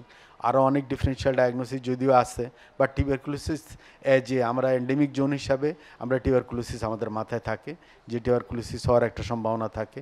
এটা ছাড়া যদি পারসিস্টেন্ট কাফ থাকে, অনেক দিন ধরে কাশি হচ্ছে, যদিও এটারও ডিফারেন্সিয়াল ডায়াগনোসিস আছে অনেক, সেই ক্ষেত্রে অ্যাজমা থেকে আরম্ভ করে অ্যালার্জিক কন্ডিশনগুলো আছে, অনেকগুলো আছে। তারপরে আছে খুব ইম্পর্টেন্ট যেটা সেটা হলো যে ফেলিউর টু গেইন ওয়েট, যে বাচ্চার ওজন বাড়ছে না কিংবা ওজন কমে যাচ্ছে, কিংবা বাচ্চা ম্যালনারিস্ট একটা বাচ্চা। তো এইখানে আমরা তখন সন্দেহের দৃষ্টিটা আমাদের মাথায় থাকে যে এটা একটা টিবির একটা সম্ভাবনা থাকে। তো এখানে আমরা আবার তখন আমরা হিস্ট্রিটাকে খুব কঠিনভাবে কাজে লাগাই এবং আমাদের এটা স্ট্রং একটা হিসাবে কাজ করে। সেখানে আমরা দেখি যে যদি মায়ের টিবি থাকে, অনেক ক্ষেত্রে দেখা যায় যে মায়ের টিবি থাকতে পারে। আমরা রিসেন্টলি দেখেছি মায়ের টিবি, বাবার টিবি কিংবা ইভেন দাদির টিবি, আসলে ওরা কখনো হিস্ট্রি অফ কন্ট্যাক্ট ছিল কি না, যে এটা is very important. Gene expert আসলে আমাদেরকে হয়তো একটা আলোর মুখ দেখাচ্ছে যে এটা আমাদের জন্য অনেক ভালো একটা, বিশেষ করে জিন এক্সপার্ট আলট্রা যেটা এখন ইউজ করা হয়, সেটা আমরা স্টুল থেকে নেওয়ার চেষ্টা করি। স্টুল থেকে নেওয়া খুব ইজিয়ার। চাইল্ডহুড টিউবারকুলোসিস ডায়াগনোসিসে আমরা যথেষ্ট সাকসেস রেট দেখাচ্ছি। ওনারা তো বললেন যে আগে থেকে অনেক বেশি, যে 5 থেকে হয়তো সেটা এখন প্রায় 10%-এর মতো, 5%-এর মতো আপনারা ডায়াগনোসিস করতে পারেন। ডাক্তার সায়রা বানু, আপনার কাছে আসলে আমরা আইসিডিকে আমাদের একটা রোল মডেল হিসেবেও চিন্তা করি, যে ডায়াগনস্টিক ফ্যাসিলিটিসগুলোর কথা চিন্তা করি। ল্যাব ডায়াগনোসিসে যে মলিকুলার লেভেল বলেন বা আরও মানে গভীরে যে ডায়াগনোসিসগুলো হয়, টুলগুলো হয়, সেখানে আপনারা কিভাবে এই টিবি মোকাবেলায় কাজ করতে পারেন? আমরা আইসিডিডিআরবি প্রায় 25 বছর ধরে আসলে কোনো না কোনোভাবে যক্ষ্মা নিয়ন্ত্রণ কর্মসূচির সাথে কাজ করে যাচ্ছি, এবং এটার উদ্দেশ্যই হচ্ছে যে আমরা কিভাবে যক্ষ্মাটাকে নির্মূল করব। তো আপনারা এর আগে দেখেছেন যে আসলে আমাদের মাইক্রোস্কোপিটা ছিল এক নম্বর সেই 1882 সালে যখন এই মাইক্রোব্যাকটেরিয়াম টিবি আসলে আবিষ্কার হয়, তখন থেকে আসলে ওই মাইক্রোস্কোপ দিয়েই আমাদের চলছিল। এবং এটা রিসেন্টলি প্রায় ধরেন 10-15 বছর হলো আমরা যেই টেস্টটার কথা বলছি, জিন এক্সপার্ট, ভীষণ একটা নতুন একটা টেস্ট এবং তার অনেক কার্যক্ষমতা। এটা 2 থেকে 3 ঘন্টার মধ্যে কিন্তু আমাদের জীবাণু শনাক্ত করে আমাদের যে একটা রিফাম্পিসিন, আমরা যে একটা মেইন ওষুধ বলি যক্ষ্মা নিয়ন্ত্রণের জন্য, যক্ষ্মা রোগের জন্য, সেই রিফাম্পিসিনের কার্যকারিতাটাকেও আসলে নির্ণয় করে দেয়, এটা রিফাম্পিসিন সেন্সিটিভ না রেজিস্ট্যান্ট। আমাদের এই জিন এক্সপার্ট দিয়ে ডায়াগনোসিস হচ্ছে প্রায় সারা বাংলাদেশেই, এটা প্রায় 750 মতো জিন এক্সপার্ট মেশিন কিন্তু আমাদের আছে পুরো বাংলাদেশে। তার সাথে সাথে আমরা আইসিডিডিআরবিতে আরও কিছু কাজ করে থাকি, এবং যেটা একটু আগে আলোচনা হলো যে শিশু যক্ষ্মার ক্ষেত্রে যে আমাদের স্টুল দিয়ে যে টেস্টটা, আমরা আসলে জাতীয় যক্ষ্মা নিয়ন্ত্রণ কর্মসূচির সাথে আসলে অনেক বছর কাজ করে এটা আমরা একটু গর্বের সাথে বাংলাদেশ থেকে বলতে পারি যে এটার উদ্ভাবনের ক্ষেত্রে আমরা আসলে অনেক কাজ করেছি, এবং যেই আস্তে আস্তে সেই জিনিসটা আসলে আমাদের WHO আমাদের যে ওয়ার্ল্ড হেলথ অর্গানাইজেশন আছেন তারা এটা এন্ডোর্স করেছেন। আমরা আইসিডিডিআরবির পক্ষ থেকে এখন আমাদের যেটা আপনি উল্লেখ করলেন যে আমাদের আইসিডিডিআরবি টিবি স্ক্রিনিং সেন্টার 10টা আছে, সেটা 3টায় আমাদের মিরপুরে একটা, ঢাকায়, সিলেটে একটা এবং রাজশাহীতে যেটা আছে সেখানে আমরা এক্সট্রা পালমোনারি টিবি আমরা ডায়াগনোসিস করতে পারি। এবং আরও কিছু কিছু যেগুলো আমাদের জাতীয় যক্ষ্মা নিয়ন্ত্রণ কর্মসূচির অধীনে আরও অনেকগুলো জায়গা আছে যেখানে আমরা এক্সট্রা পালমোনারি টিবি ডায়াগনোসিস করতে পারি। আপনারা মানে জেনে একটু অবাক হবেন যে রিসেন্টলি আরেকটা জিনিস এসছে যে অ্যাসিমটোমেটিক টিবি, মানে কোনো সিমটম নাই, পুরো সুস্থ মানুষ তারও টিবি আসছে। সেই জন্য এটা খুব ইম্পর্টেন্ট যে আসলে আমরা কিভাবে, এবং সেই ক্ষেত্রে আমি মনে করি যে আমাদের যে এই যে x-ray, portable x-ray with artificial intelligence, আমরা এই আর্টিফিশিয়াল ইন্টেলিজেন্সের কথা বলি সারা পৃথিবীতে, এটার এখন জয় জয়কার, এবং এটা হয়তো এই জায়গাটাতে আমরা কাজে লাগাতে পারবো। এ পর্যায়ে আমি আমাদের জাতীয় বক্ষবিধি ইনস্টিটিউট ও হাসপাতালের রেডিওলজি বিভাগের প্রধান সহযোগী অধ্যাপক ডাক্তার সাবিনা আক্তার আপনার কাছে জানতে চাইবো যে এই টিবিতে আমরা আসলে sputum, gene expert, AB, MT সব করলাম, কিন্তু তারপরে এক্সরে কিন্তু একটা ভাইটাল রোল প্লে করে যেখানে আমরা বোনস টিবি এবং লাংসের টিবিগুলো নির্ণয়ের জন্য। এ পর্যায়ে আপনার জায়গা থেকে আপনার অবস্থানটা আমরা জানতে চাচ্ছি। সবসময় সব ডিজিজের ক্ষেত্রেই ট্রিটমেন্টের আগে আমাদের ডায়াগনোসিস খুবই একটা ইম্পর্টেন্ট বিষয়। তো ডায়াগনোসিস, টিবি ডায়াগনোসিসের জন্য যেমন ল্যাবরেটরি টেস্ট ইম্পর্টেন্ট, তেমন রেডিওলজিক্যাল টেস্ট অনেক ইম্পর্টেন্ট। তো WHO বহুদিন যাবৎ রেডিওলজিক্যাল টেস্টকে টিবি ডায়াগনস্টিক টুলের অ্যালগোরিদমে নিচের দিকে ছিল, এখন আস্তে আস্তে এটা উপরের দিকে চলে আসছে রেডিওলজিক্যাল টুলটা। তার অনেকগুলো কারণ হচ্ছে যে টিবির যে ডায়াগনোসিসের, রেডিওলজিক্যাল ডায়াগনোসিসের জন্য যে এক্সরে মেশিনের অ্যাভেলেবিলিটি, একটা সময় ছিল যে যখন CRDR এগুলো মেশিন ছিল না, সেই মেশিনের কোয়ালিটি বেড়েছে, তারপরে যে পোর্টেবল মেশিনের ইয়ে হয়েছে, যেটার জন্য হচ্ছে আমাদের ডায়াগনস্টিক লেভেলটা বেড়ে যাচ্ছে। AI জেনারেটেড যেটা কথাটা বলা হচ্ছে, রেডিওলজিক্যালি AI এর উপরে কিছু কাজ করা হচ্ছে। আর যেটা বর্তমানে যেটা হচ্ছে যে পেরিফেরি রিপোর্টগুলো অনলাইন রিপোর্টের মাধ্যমে কিছুটা রিপোর্টিং হচ্ছে। এই এক্সরে রিপোর্টের মাধ্যমে আমরা পালমোনারি টিবি বা বিভিন্ন বোন টিবি এগুলো আমরা ডায়াগনোসিস করতে পারি। তবে এক্সট্রা পালমোনারি টিবির জন্য, যেমন আমাদের এক্সট্রা পালমোনারি টিবি ব্রেনের কথা যদি আমরা বলি, যে তখন হচ্ছে আমাদের জন্য সেটার জন্য সিটিতে চলে যেতে হবে, আমরা এক্সরে দিয়ে বুঝবো না, রেডিওলজিক্যাল CSF অন্য ল্যাবরেটরি ডায়াগনোসিস। রেডিওলজিক্যাল যদি বলি, কন্ট্রাস্ট এনহ্যান্সড সিটি অথবা MRI দিয়ে আমরা সেটা ডায়াগনোসিস করতে পারি। যখন রেডিওলজিক্যাল আরও যে ক্ষেত্রে ব্যাকটেরিওলজিক্যাল টেস্ট যেটা হচ্ছে মোস্ট ডেফিনেটিভ, তো যখন স্পুটাম আমরা পাই না, যে কেউ যদি স্পুটাম, বিশেষ করে বাচ্চারা স্পুটাম দিতে পারে না, অথবা স্পুটাম যদি অ্যামাউন্ট কম হয় বা পুয়ার কোয়ালিটি হয়, যে স্পুটামটা ঠিক লাং থেকে আসে না, আশেপাশের থেকে এসছে, এসব ক্ষেত্রে তো আমরা ডায়াগনোসিস পাবো না। সেসব ক্ষেত্রে এক্সরে খুবই ইম্পর্টেন্ট একটা বিষয়।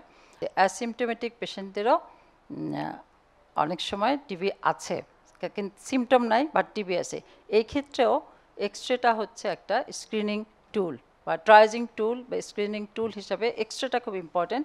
যে এক্সরেতে ফাইন্ডিং পাচ্ছি সিমটমের আগেই, সেক্ষেত্রে হচ্ছে যে রেডিওলজিক্যাল টুল এই জন্য ধীরে ধীরে উপরে চলে আসতেছে। আর যেটা হচ্ছে যে এক্সরেতে আমরা পালমোনারি টিবির বেলায় সাধারণত কি দেখি, যে অ্যাক্টিভ নাকি নন অ্যাক্টিভ টিবি, ল্যাটেন্ট টিবি নাকি অ্যাক্টিভ টিবি, এটা আমরা এক্সরে দেখে কিন্তু অনেক সময় বলে দিতে পারি। মাস্কুলোস্কেলেটাল লিজনগুলোতে আমরা MRI রেডিওলজিক্যাল যে বিষয়গুলো আমি সেটাই বলছি, যে MRIটা খুবই ইফেক্টিভ টুল মাস্কুলোস্কেলেটাল টিবি ডায়াগনোসিসের জন্য। এ পর্যায়ে আমি আসবো যে আসলে টিবি রোগ মানে হলো, ট্রিটমেন্ট হলো, কিন্তু যদি এটা প্রিভেন্টিভ, আমরা কি প্রিভেন্টিভ মেজার নিতে পারি যে টিবি রোগটা কম হয়? তো সেই টিবির প্রিভেন্টিভ থেরাপি নিয়ে বলছে ডাক্তার মামুনুর রশিদ, তিনি সহযোগী অধ্যাপক, জাতীয় বক্ষবিজ্ঞান ইনস্টিটিউট ও হাসপাতাল। টিবির প্রিভেন্টিভ টিবি এবং যেটা বলবো আমরা সুপ্ত টিবি, এই দুটা খুব ইম্পর্টেন্ট টপিক অ্যাকচুয়ালি। যখন আমরা ইরেডিকেশনের কথাটা বলবো, যখন NTB কথাটা কনসিডার করব, তখন এই পেশেন্টগুলো আসলে আমাদেরকে কনসিডার করতে হবে। আমরা অনেক দিন যাবতীয় ট্রাই করছি, কিন্তু ইনসিডেন্সটা কিন্তু আমরা কমাতে পারছি না।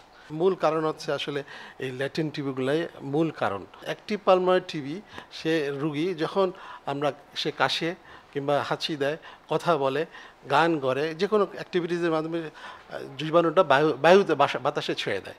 এই জীবাণুটা যখন একজন মানুষ আরেকজন মানুষ যখন ইনহেলেশনের মাধ্যমে লাঙে প্রবেশ করে, কিছু পেশেন্ট ইনফেক্টেড হবে, সবাই ইনফেক্টেড হবে, কিছু পেশেন্টের অ্যাক্টিভ টিবি হবে।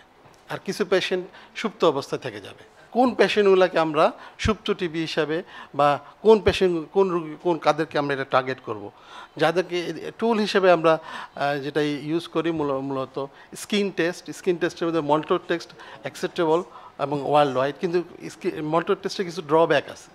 মল্টো টেস্ট যাদের ভিসিজি ভ্যাকসিনেশন করা হয়েছে, যাদের এর আগে অ্যাক্টিভ টিবি ছিল, যাদের অ্যাটিপিক্যাল টিবি হচ্ছে সবার ক্ষেত্রে মল্টো টেস্ট পজিটিভ আসে। সেই জন্য মল্টো টেস্টের লিমিটেশন আছে, কিন্তু কিছু ইউজফুলনেসও আছে। খুবই সস্তা একটা টেস্ট, এই টেস্টের মাধ্যমে আমরা ইজিলি ডিটেক্ট করতে পারবো। সেই ক্ষেত্রে গুরুত্বপূর্ণ হচ্ছে মল্টো টেস্ট কনভার্সন। যখন নিউলি একটা পেশেন্ট আগে নেগেটিভ ছিল, এখন নতুন করে পজিটিভ হয়ে গেছে এবং তার পজিটিভিটির মাত্রাটা একটু বেশি, মানে ইনডিউরেশনটা একদম লার্জার, সেক্ষেত্রে কিন্তু এটা কনসিডার করতে হবে যে এটা যেহেতু নতুনভাবে কনভার্টেড হয়েছে, এই পেশেন্টকে ট্রিটমেন্টে আওতায় আনতে হবে। এরপর আরেকটা টেস্ট আছে, আমরা বলি gamma interferon quantiferon test, TB gold test বলি আমরা। এটা খুবই ইফেক্টিভ একটা টুল, কিন্তু একটু কস্টলি। সমস্যা হলো যে এটা আমাদের দেশে এখন অনেক কটা ল্যাবে হয়, মানে ইভেন বোধ হয় আইসিডিআরবিতে হয়, কিন্তু কস্টলি, সবার জন্য এটা অ্যাক্সেস নাই। কিন্তু এটা সুবিধা হচ্ছে এই ভিসিজি ভ্যাকসিনেশন যাদের করা আছে তাদের ক্ষেত্রে নেগেটিভ থাকবে, অ্যাটিপিক্যাল মাইক্রোব্যাকটেরিয়াম ইনফেক্টেড যারা আছে তাদের ক্ষেত্রেও নেগেটিভ হবে, এবং এটা খুব useful tool for contact tracing, for surveillance of the healthcare providers এবং আদার্স ক্ষেত্রে এটা খুবই একটা ইউজফুল টুল। এবং এই ক্ষেত্রে যাদেরকে আমরা এটা পজিটিভ পাবো তাদের ক্ষেত্রে ট্রিটমেন্টের আওতায় আনতে হবে। ট্রিটমেন্টের আওতার মধ্যে আমরা বলি অনেক কটা রেজিম টেস্ট করা হয়েছে। দেখা যায় আইএনএইচ আমরা 9 মাস দিতে পারি প্রতিদিন, 6 মাস দিতে পারি, আবার আইএনএইচের সাথে রিফাম্পিসিন অ্যাড করে যে কম্বিনেশনটা, এটা 3 মাস দিতে পারি। আবার ইদানিং রিফাপেন্টিনের সাথে আইএনএইচ অ্যাড করে আমরা 3 মাস দিতে পারি। এই সব কটা রেজিমই ইফেক্টিভ। ডাক্তার আয়েশা আক্তার, পরিচালক, শ্যামলী 250 শয্যা বিশিষ্ট টিবি হাসপাতাল। আপনার কাছে জানতে চাইবো যে আপনাদের এখানের অবস্থানটা কি, বা আপনারা কিভাবে এই আমরা 2030-এর মধ্যে এই রোগ নির্মূল করতে পারি, সেই বিষয়ে আপনার ভাবনাটা জানতে চাইবো। আপনারা জানেন যে এক্সট্রা পালমোনারি 2 ধরনের টিবি কিন্তু আছে, মানে যক্ষা রোগটা আমি সহজে যে বলি বাংলাতে যক্ষা রোগ। তো সেক্ষেত্রে এক্সট্রা পালমোনারি টিবি কিন্তু 15%-এর মতো হয়ে থাকে, এবং অনেকে আসলে জানে না যে ফুসফুস ছাড়া অন্য জায়গায় টিবি হয়ে থাকে। সেই ব্যাপারে কিন্তু যখন পেশেন্টগুলো আমাদের কাছে আসে আউটডোরে বা ইনডোরে ভর্তি থাকে অন্যান্য পেশেন্টের সাথে, সিওপিডি বা অ্যাজমা নিয়ে, তাদেরকে কিন্তু আমরা কাউন্সেলিং করি যে আসলে টিবি রোগটা কী, সেটা যে এক্সট্রা পালমোনারি যে হতে পারে সেটা কিন্তু অনেকের ধারণা কিন্তু আগে ছিল না, কিন্তু এখন ইদানিং কিন্তু সবাই বুঝে এক্সট্রা পালমোনারি টিবিটা একটা বড় বার্ডেন। পালমোনারি তো জানে যে কীভাবে হচ্ছে, এবং একটা ছোঁয়াছে রোগ, এয়ারবোর্ন ড্রপলেট কি হাঁচি কাশির মাধ্যমে ছড়াচ্ছে। কিন্তু এক্সট্রা পালমোনারিটা যে এটা না ছড়ালেও, এটা যে দীর্ঘদিন চিকিৎসা না করলে এটা যে মৃত্যু ঝুঁকিটা অনেক বেশি, সেটা কিন্তু অনেক দিন আগে মানুষ জানতো না, কিন্তু এখন জানতে পারছে। এবং যদি আমি বলি মোটা দাগে যে মাথার চুল এবং হাত পায়ের নখ ছাড়া বডির যে কোনো জায়গায় টিবি হতে পারে, মানে যক্ষা রোগটা হতে পারে, এই ধারণাটা ইদানিং কিন্তু অনেক বাড়ছে মানুষের মধ্যে। এবং টেস্ট করতেও আসছে অনেকে, যাদের আসলে কোনো সিমটমও নয়, তারা দেখো পেশেন্টের সাথে আসার পরে তারা বলে আমরা কি টিবি টেস্ট করবো কিনা, অনেকে জানতে যাচ্ছে আমাদের কাছে যে আমরা টিবি টেস্ট করবো কিনা। এবং এটা এই কারণে শনাক্ত কিন্তু বেশি হচ্ছে, আগের চেয়ে শনাক্ত সংখ্যাটা বেড়েছে, মৃত্যু সংখ্যাটা কমেছে। তো সব মিলে আসলে যদি বলি যে টিবি হলো যক্ষা রোগ, সম্পূর্ণ প্রতিরোধযোগ্য এবং নিরাময়যোগ্য রোগ। প্রতিরোধ করলে এটাকে কিন্তু সুস্থ থাকা, যে আগেই যক্ষা হওয়ার আগে যদি প্রতিরোধ ব্যবস্থা গড়ে তুলি, তাহলে অনেকাংশে কিন্তু আমরা সুস্থ থাকতে পারবো। এবং টিবি রোগটা নির্মূলের লক্ষ্যে যে কাজটা করা 2030 সালের মধ্যে, সেটা নিয়ে কিন্তু যক্ষা নিরোধক কর্মসূচি এনটিপি সবাই মিলে একসাথে আমরা কাজ করে যাচ্ছি। পুরো বাংলাদেশে যে কোনো সেক্টর থেকে আমরা একসাথে মিলে কাজ করছি। এবং জিন এক্সপার্ট মেশিনটা আসার ফলে আমাদের আউটডোরের রোগীর সংখ্যা তো আগে থেকেই বেড়েছে, এবং দেখা যাচ্ছে যে অন্যান্য পেশেন্টগুলো তো আসছে, এবং প্রতিদিন অনেকগুলো জিন এক্সপার্টের মেশিন আমরা পরীক্ষা করে থাকি, 1.5 থেকে 2 ঘন্টার মধ্যে শনাক্ত করা যায়, যার জন্য সহজে চিকিৎসাটা দেওয়া যাচ্ছে। আর এমডিআর রোগীগুলো আমাদের এখানে ভর্তি থাকে, আগে থেকে ছিল, এখনও ভর্তি আছে। যদি সাপোর্টটা এখন ইউএসআইডি নাই, তারপর আমরা পেশেন্টগুলোকে ভর্তি রাখি, কাউন্সেলিং করি, ট্রিটমেন্ট করা হয়। সব কিছু মিলে যে শ্যামলীতে যেটা আছে, একটা মহাখালীতে জাতীয় বক্ষব্যাধি হাসপাতাল তো আছেই, তো শ্যামলীতে এক্সট্রা পালমোনারি টিবি সবই ভর্তি থাকছে, এবং সেখানে চিকিৎসা ব্যবস্থা সব কিছু মিলে সরকারি পর্যায়ে মানে ভালো মানুষ বলছে, যেটা ফিডব্যাকটা ভালো আসছে। কিন্তু আমাদের দরকার হলো যে পেশেন্টকে কমানো, আমাদের নির্মূল করার জন্য যা করা দরকার, যক্ষা রোগটা একদমই কমিয়ে আনা, সেটার লক্ষ্যে আমরা যেটা কাজটা করে যাচ্ছি, এবং আশা ব্যক্ত করছি যে সামনের দিকে আমরা ভালো সফলতা অর্জন করতে পারবো। বিপাল থেরাপি, আমি এই টিবি যে বিপাল থেরাপি মানে হলো যে এটা ডটসের মতোই, তাকে সে ঘরে থাকবে, সে বসে ওইখানেই সে এমডিআর টিবি চিকিৎসা পাবে। সেই বিষয়টি নিয়ে আমি জানতে চাইবো। আমাদের এখানে উপস্থিত আছেন ডাক্তার মাহফুজা রিফাত, তিনি country representative Damian foundation. Damian foundation বাংলাদেশে কাজ করছে 72 থেকে। মেইনলি আমরা সরকারের সাথে খুব ক্লোজলি কাজ করে থাকি। আমাদের প্রায় 94টা সেন্টার, গভর্নমেন্টের সেন্টারেই আমরা কাজ করছি আমাদের স্টাফদের দিয়ে। এছাড়া আমরা 3টি হাসপাতাল আছে, ময়মনসিংহ, নেত্রকোনা এবং টাঙ্গাইলে। এখানে টিবি এবং লেপ্রোসি যৌথ সেবাটা দেওয়া হয়। আপনারা সবাই জানেন যে এমডিআরের চিকিৎসা অত্যন্ত জটিল ছিল একটা সময়। অনেক লং রেজিমেন, 24 মাসেরও বেশি চিকিৎসা ছিল এবং অনেক টক্সিক মেডিসিন ছিল। ওই সময় কিন্তু ডেমিয়ান ফাউন্ডেশন পায়োনিয়ার অর্গানাইজেশন হিসেবে সরকারকে সাপোর্ট করে এসছে।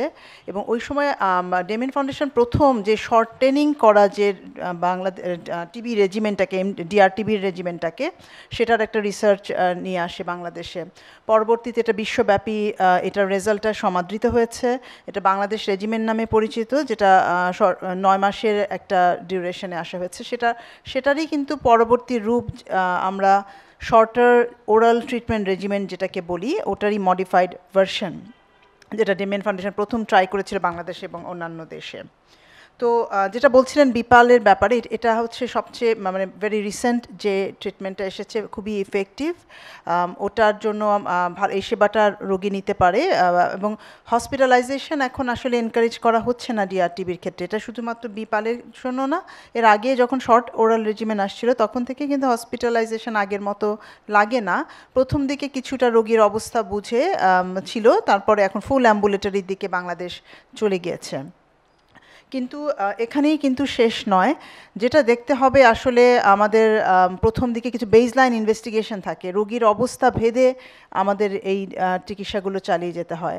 এবং চিকিৎসা চলাকালীন সময় আমরা বলি অ্যাডভার্স ইফেক্ট যেটা দেখা, সেটাও ভেরি ইম্পর্টেন্ট। যেমন BPaL is a very effective regimen, তারপরে কিন্তু এখানে লিনোজেলিড আছে, যেটার আমরা জানি যে ভেরি হাই টক্সিক কিছু সাইড ইফেক্ট থাকতে পারে, যেটা পেশেন্ট টু পেশেন্ট এইগুলো ভেরি করবে। এবং আমরা হয়তো নাম্বার নিয়ে কথা বলছি যে 74% সাকসেস রেট, কিন্তু পেশেন্ট জার্নি হচ্ছে অন্য গল্প।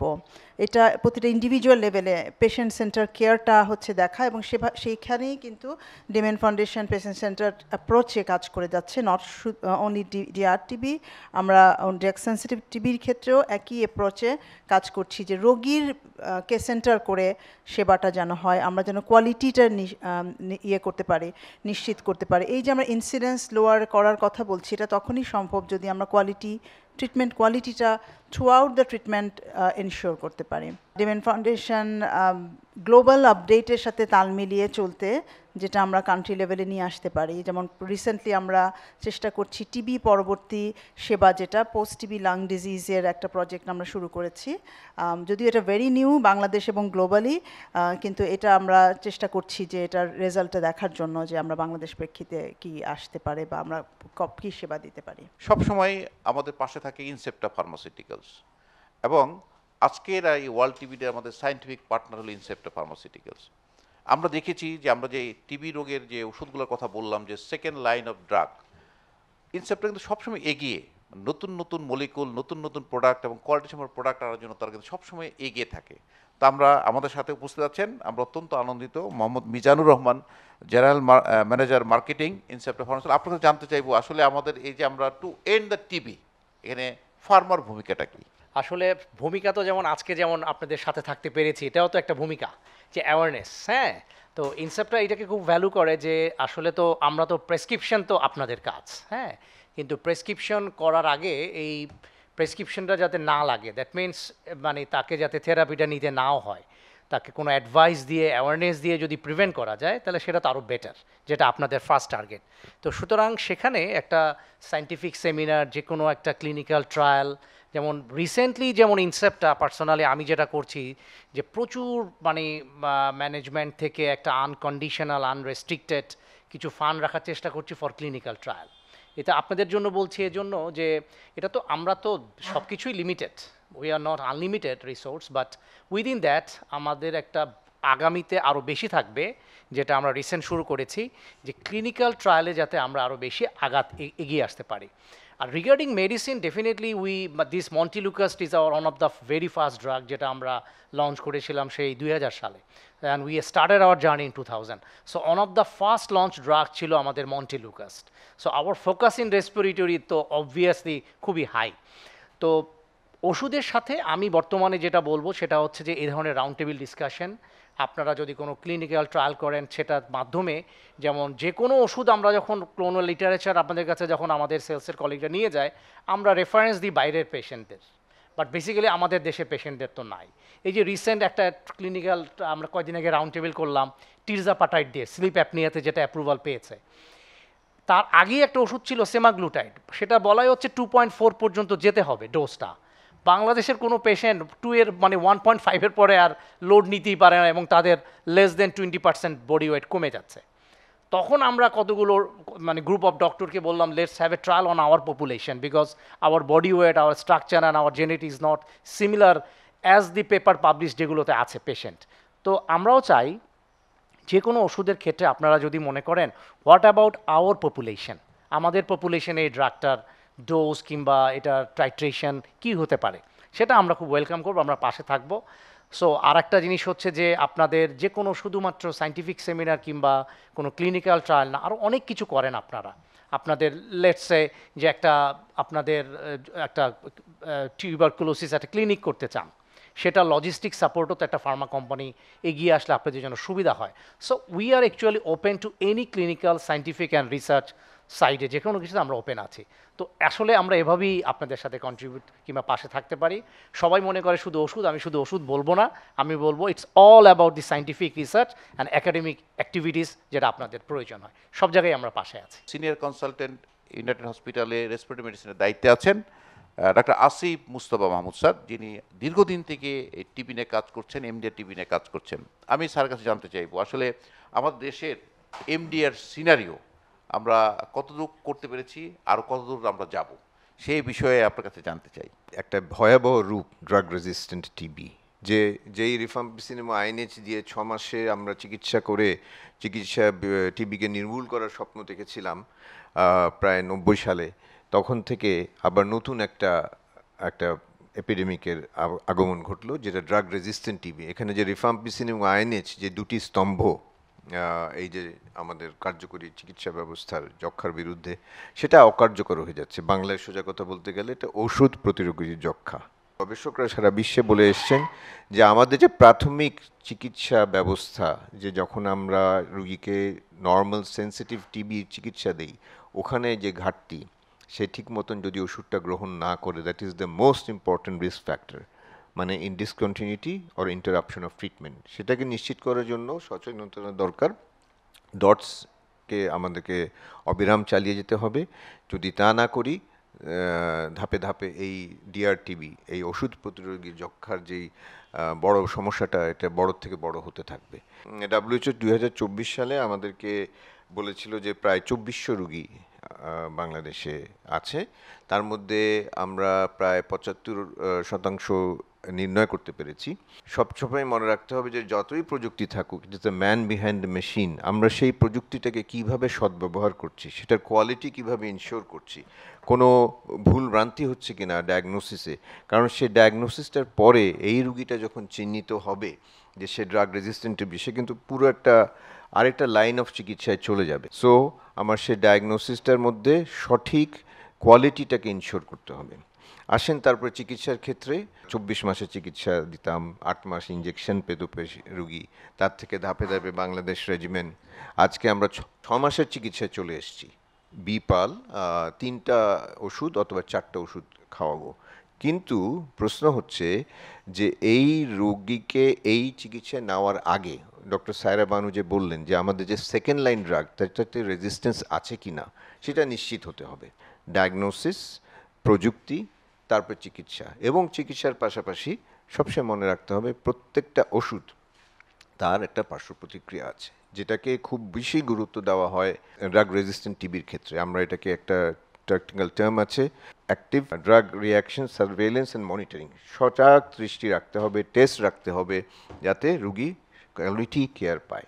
আজকের প্রতিপাদ্য হচ্ছে yes we can end TB, But প্রশ্ন হচ্ছে এই যে এনটিবি স্ট্র্যাটেজি যে স্বপ্ন দেখছে মানবজাতি, সেটার প্রথম পিলারই হচ্ছে, তার মধ্যে লেখা হয়েছে patient centred care. Lakh lakh crore crore TB রোগী থাকলে প্রত্যেকজন ইন্ডিভিজুয়ালি আমাকে চিন্তা করতে হবে। আমরা চিকিৎসক, আমরা যতই প্রযুক্তি ব্যবহার করি, আমাদেরকে কোয়ালিটি কেয়ারটাকে এনশিওর করতে হবে। প্রিভেনশনের কথায় আবারও গুরুত্ব আরোপ করব যে আমরা যে সাধারণ যে যক্ষ্মাটা যেটা সেন্সিটিভ, সেটার ক্ষেত্রে যাতে আমাদের কোনো জাতীয় বক্ষবিদ্যুৎ ইনস্টিটিউট হাসপাতালের থোরাসিক সার্জারি বিভাগের প্রধান প্রফেসর ডক্টর আনারুল আনাম কিবরিয়া, তিনি সহসভাপতি chest and heart association Bangladesh. আপনার কাছে জানতে চাইব যে এই টিবি চিকিৎসায় সার্জারির ভূমিকা কী? কিন্তু যদি আপনার চিকিৎসা ক্ষেত্রে দেরি হয় বা রোগ নির্ণয় দেরি হয়, তখন কিন্তু ওষুধে আপনি পুরোপুরি সফল নাও পেতে পারেন। তো এক্ষেত্রে যে শল্য চিকিৎসার একটা বড় অবদান আছে, একটা বড় অবদানের একটা প্রথম যেটা হচ্ছে সেটা হচ্ছে রোগ নির্ণয়ে একটা অবদান আছে, আর দ্বিতীয় হচ্ছে রোগ চিকিৎসা এবং নিরাময় একটা অবদান আছে। রোগ নির্ণয়ের অবদানটা হচ্ছে আমরা জানি যে যক্ষ্মা বিভিন্নভাবে আমাদের কাছে প্রেজেন্ট করতে পারে। তার মধ্যে একটা হচ্ছে প্লুরাল ইফিউশন, যেটা আমরা বলি যে বুকের মধ্যে পানি জমে যাওয়া, অথবা মিক্সড প্লুরাল এম্পায়ামা আমরা বলি, অর্থাৎ প্লুরাল ইফিউশনের মাধ্যমে সংক্রমণ হয়ে সেখানে বুকের মধ্যে পুঁজ জমে যাওয়া। তো এই সকল ক্ষেত্রে আমরা শল্য চিকিৎসার মাধ্যমে যদি চিকিৎসা প্রদান করতে পারি, আবার একই সাথে সেখানে যে প্লুরা যেটা আমরা বলি যে ফুসফুসের উপরে যে একটা পর্দা এবং বুকের অভ্যন্তরভাগের যে পর্দা, সেখান থেকে যদি আমরা বায়োপসিটা নিতে পারি, তাহলে সেই বায়োপসি কিন্তু আমাদেরকে একটা পথ দেখাতে পারে, বা সেখান থেকে যে আমরা ফ্লুইডটা যে নিব এবং সেই পুজটা যেটা নিব সেটা যখন আমরা পরীক্ষা করতে দিব, সেই পরীক্ষাও কিন্তু আমাদেরকে রোগ নির্ণয়ের ক্ষেত্রে একটা পথ দেখাতে পারে। সাথে সাথে আমরা যদি সেই যে পানিটা বা পুজ সেটা যদি আমরা অপসারণ করি শল্য চিকিৎসার মাধ্যমে, তাহলে কিন্তু রোগের নিরাময়ের ক্ষেত্রে আমরা একটা অগ্রগতি করতে পারি। পারসিস্টেন্টলি পজিটিভ টিবি বলে একটা কথা আছে, অর্থাৎ আমরা যতই চিকিৎসা করি না কেন সবসময় কিন্তু সেই রুগী পজিটিভ দেখাচ্ছে। তো সেই সকল ক্ষেত্রে যদি অনেক ক্ষেত্রে দেখা যায় যে সেই রুগীর এমন কোনো একটা ক্যাভিটি তৈরি হয়ে গেছে ফুসফুসের ভিতরে, যে সেই ক্যাভিটির ভিতরে পর্যাপ্ত পরিমাণে ঔষধ পৌঁছাতে পারছে না দেখে সে ওষুধটা কার্যকরীভাবে সেখানে কাজ করছে না, এবং সের ফলে রোগী সবসময় পজিটিভ থেকে যাচ্ছে। সে সকলের ক্ষেত্রে কিন্তু আমাদের শল্য চিকিৎসার একটা বড় অবদান আছে। সে বড় অবদানটা হচ্ছে আমরা চিকিৎসার মাধ্যমে সেই অংশটুকুটাকে যদি অপসারণ করে দিতে পারি, তাহলে সে যক্ষ্মামুক্ত হয়। ঠিক একই রকম কিন্তু সম্ভব এমডিআর টিবির ক্ষেত্রে। এমডিআর টিবির ক্ষেত্রে যদি দেখা যায় যে চিকিৎসার পরেও সে এমডিআর টিবি যে পরীক্ষার মাধ্যমে সবসময় সে এমডিআর টিবিটাকেই আমাদের কাছে প্রকাশ করছে, তখন কিন্তু আমরা সেই ক্ষেত্রে অপসারণ করে ফেলতে পারি অংশটুকু। তো অপসারণ ক্ষেত্রে আমাদের কিছুটা সীমাবদ্ধতা আছে। সীমাবদ্ধতাটা হচ্ছে যে আমরা ইচ্ছা করলে দুটো ফুসফুস ফেলে দিতে পারি না, কারণ ফুসফুস হচ্ছে মানুষের বেঁচে থাকার জন্য একটা অপরিহার্য অঙ্গ। সুতরাং আংশিকভাবে যদি সেই ফুসফুস আক্রান্ত হয় বা একটি ফুসফুস যদি ভালো থাকে এবং অন্য একটি ফুসফুস যদি আক্রান্ত হয়, তখন কিন্তু আমরা সেই অপারেশনটুকু করতে পারি। আরেকটা হচ্ছে যে যদি আমরা অপারেশনের পরে যত্নের প্রয়োজন হয় এবং কিছু পরামর্শের প্রয়োজন হয়, সেই জিনিসগুলোও কিন্তু আমরা শল্য চিকিৎসকরা অ্যাড্রেস করি। ব্রঙ্কিওলটিসিসে দেখা যায় যে টিবির কারণে যে সরু অংশটুকু আসলে প্রসারিত হয়ে পড়ে, এবং প্রসারিত হয়ে পড়ার কারণে সেখানে আমাদের যে ফুসফুসের ভিতরে যে বিভিন্ন সিক্রেশন থাকে সেগুলো জমা হয়, সেখানে ইনফেকশন হয়, এবং ইনফেকশন হওয়ার ফলে বারবার যখন ইনফেকশন হয় তখন কিন্তু রোগীর যে কোয়ালিটি অফ লাইফ সেটা নষ্ট হয়ে যায়, সে একটা মানসম্মত জীবনযাপন করতে পারে না, এবং একই সাথে ওই রোগের কারণে কিন্তু তার রক্তপাত হতে পারে কাশির সাথে। তখন আমরা অপসারণ করে ফেলি সে অংশটুকু এবং রোগী তখন সম্পূর্ণ সুস্থ হয়ে যায়। এবং আরেকটি রোগ হচ্ছে সেটা হচ্ছে যক্ষ্মায় আপনার যে ক্যাভিটি বা গর্তটা তৈরি হয়, সেই গর্তের মধ্যে অনেক সময় ছত্রাক সংক্রমণ হয়। এটাকে আমরা আমাদের চিকিৎসা বিজ্ঞানের ভাষায় বলি অ্যাসপারজিলোমা। তো অ্যাসপারজিলোমা হওয়ার পর কিন্তু রোগীর যদি কোনো সিমটম থাকে বা লক্ষণ প্রকাশ করে, বিশেষ করে কাশির সাথে রক্তপাত, যেটাকে আমরা আমাদের চিকিৎসা বিজ্ঞানের ভাষায় বলি হিমোপটাইসিস, তখন কিন্তু আমাদেরকে চিকিৎসা করে সে অংশটুকু অপসারণ করতে হয়। আরেকটা হচ্ছে যে এটা খুবই কম কিন্তু আমরা সেটাও দেখতে পাই, সেটা হচ্ছে ট্রাকিয়াল স্টেনোসিস বা ব্রঙ্কিয়াল স্টেনোসিস বলি। তো ট্রাকিয়াল স্টেনোসিস বা ব্রঙ্কিয়াল স্টেনোসিসের ফলে শ্বাসনালী সরু হয়ে পড়ে। তো শ্বাসনালী যদি সরু হয়ে পড়ে তখন সে অ্যাজমার মতো প্রেজেন্টেশন দেয় আমাদেরকে, এবং ওই যে অংশটুকু শুরু হয়ে যায় তার যে পরবর্তী যে অংশটুকু, সে অংশটুকু ধীরে ধীরে সংক্রমণের কারণে নষ্ট হয়ে যায়। তো সেই সকল ক্ষেত্রে কিন্তু আমরা শুধু সেই সরু অংশটুকুকে অপারেশন করে আবার সেলাই করে দিলে সে কিন্তু আবার আগের মতো জীবনযাপন করতে পারবে। চেস্ট অ্যান্ড হার্ট অ্যাসোসিয়েশন বাংলাদেশের সম্মানিত সভাপতি ডাক্তার জহুরুল ইসলাম শাকিল ভাই, আপনাকে সমমনী বক্তব্য দেওয়ার জন্য অনুরোধ করছি। আপনারা সবাই জানেন যক্ষ্মা পৃথিবীর একটি পুরাতন রোগ। একসময় কথা ছিল যার হয় যক্ষ্মা তার নাই রক্ষা। তারপরে সেটা সমন্বিত চিকিৎসার মাধ্যমে আসলে ওষুধ এবং চিকিৎসা যক্ষ্মা ভালো হয়। আজ আমরা সেই চ্যালেঞ্জ নিতে যাচ্ছি, we can end TB, commit, invest and deliver. আগামী দিনে যক্ষ্মা নির্মূল করতে গেলে আমাদের অবশ্যই সেটা সমন্বিতভাবে কাজ করতে হবে। এখানে আলোচনা উঠে এসেছে যে আমাদের মৃত্যুর হার কমেছে কিন্তু ডায়াগনোসিস বেড়েছে। আরেকটি যেটি আসছে যে আমাদের এখনও প্রায় 15% কেস ডিটেকশন মিসিং।